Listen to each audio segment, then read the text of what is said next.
Hello દોસ્તો, તો ફરીથી સ્વાગત છે તમારું ટુરિસ્ટ શંકરના એક નવા જ બ્લોગમાં। આજે અમે જવાના છીએ હનુમાનગાળા હનુમાનજી મહારાજના દર્શન કરવા માટે, તો વિડીયો સાથે બન્યા રહેજો।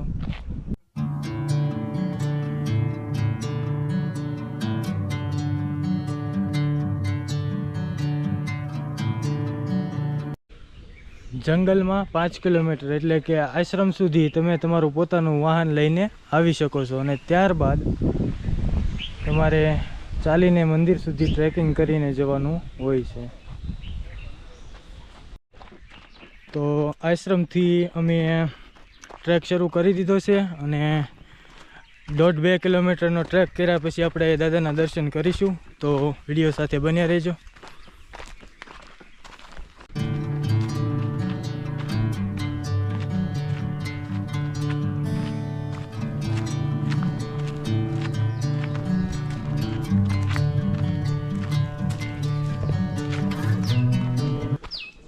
સુંદર મજાનો રસ્તો છે, વાતાવરણ પણ ખૂબ સુંદર છે, અને અમે જઈ રહ્યા છીએ દાદાના દર્શન કરવા માટે।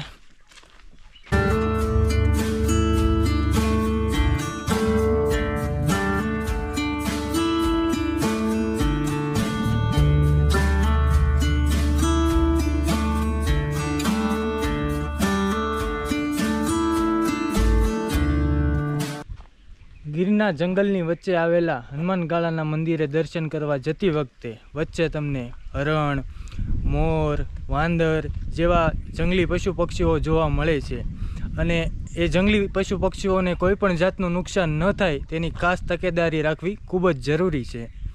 જંગલ એ પશુ પક્ષીઓનું ઘર છે, તો અહીંયા ગમે ત્યાં કચરો નાખી અને કુદરતને નુકસાન પહોંચે એવું ન કરશો। અહીંયા તમને ઘણી જગ્યાએ ડસ્ટબિન આપેલા છે, તો ડસ્ટબિનનો ઉપયોગ કરજો।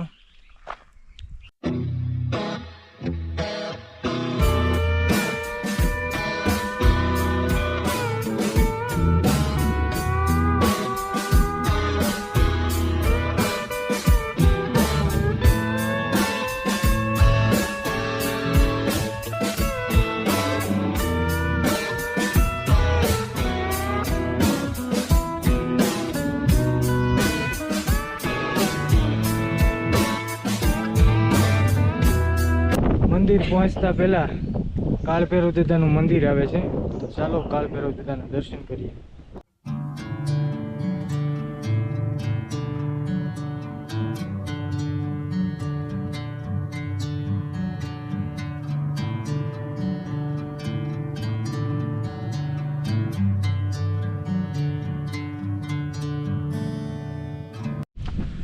તો ફાઇનલી અમે હનુમાન દાદાના મંદિરે પહોંચી ગયા છીએ, અને હવે અમે જઈએ છીએ હનુમાન દાદાના દર્શન કરવા માટે।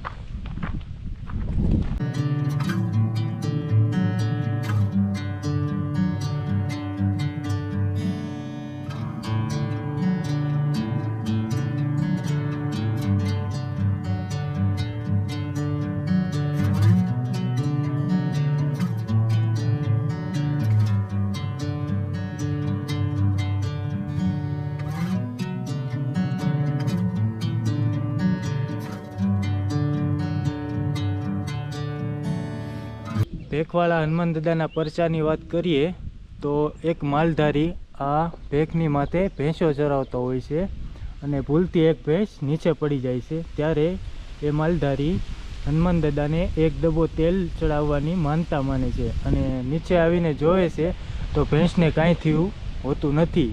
તો આજનો હનુમાનગાળાનો વ્લોગ તમને કેવો લાગ્યો કોમેન્ટ કરીને જણાવજો, અને જો વિડીયો પસંદ આવ્યો હોય તો લાઈક કરજો, અને ખાસ કરીને અમારા ચેનલને સબસ્ક્રાઈબ કરજો, જેથી તમને અમારા નવા વિડીયોની નોટિફિકેશન મળતી રહે। ધન્યવાદ।